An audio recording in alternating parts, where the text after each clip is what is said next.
বন্ধুরা, আমি আরেকটা নতুন রেসিপি নিয়ে চলে এসেছি, যার নাম হচ্ছে চিকেন পাস্তা। তো চলুন দেখাচ্ছি। এই যে এখানে আমি জল ফোটাচ্ছি। জলটা ভালো করে ফুটে উঠলে আমি ওর মধ্যে পাস্তাটা অ্যাড করব। এই যে দেখছেন, হাফ বোল পাস্তা নিয়ে নিয়েছি।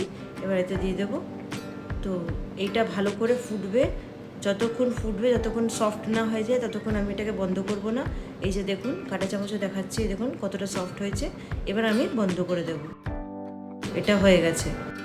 এখানে দেখছো আমি নিয়ে নিচ্ছি দুটো ব্রেস্ট পিস চিকেনের। তো এগুলোকে স্লাইস করে নিয়েছিলাম। এখানে তেল দিয়ে দিলাম 1 চামচ, আর টেস্ট অনুযায়ী নুন দিলাম 1 চামচ, লঙ্কার গুঁড়ো, আর এখানে 1 চামচ রসুন বাটা দিয়ে দিলাম। এবার ভালো করে মাখিয়ে নেব এগুলোকে। এবার আমি ঢেকে দিচ্ছি। এবার 10 মিনিট পরে এসে এগুলোকে আবার তেলের মধ্যে ছাড়লাম। তো এখানে আমি 2 টেবিল স্পুন তেল দিয়েছিলাম। এখানে এগুলোকে ফ্রাই করে নেব উল্টে পাল্টে ভালো করে। কালারটা চেঞ্জ হলেই আমি তুলে নেব এগুলোকে। আবার 5 মিনিট পরে দেখছি যে এরম হয়েছে। এবার দেখুন আমি সবজিগুলো নিয়ে নিয়েছি, ক্যাপসিকাম, পেঁয়াজ, গাজর, পেঁয়াজ কলি, রসুন বাটা। তো আমি তেল দিয়ে দিলাম এখানে 2 চামচ। এই যে চিলি ফ্লেক্স নিয়ে নিয়েছি, অরিগ্যানো নিয়ে নিয়েছি, আর এখানে টমেটো সস নিয়ে নিয়েছি, আর শেজওয়ান সস। এই 4টে জিনিস লাগবে।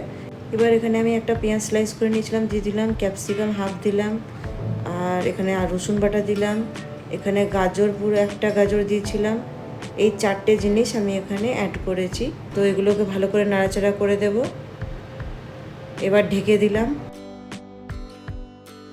এতে শেজওয়ান সস দিয়ে দিলাম আমি 1 চামচ ভরে, আর এখানে টমেটো সস দিলাম 2 চামচ।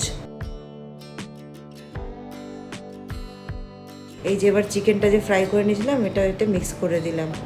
এবার পাস্তাটা দিয়ে দেব। পাস্তাটাকেও ভালো করে নাড়াচাড়া করব, ভালো করে মিলিয়ে নেব সব কিছু ওপর নিচে করে। এবার লাস্টে আমি পেঁয়াজ কলি দিয়ে দিলাম।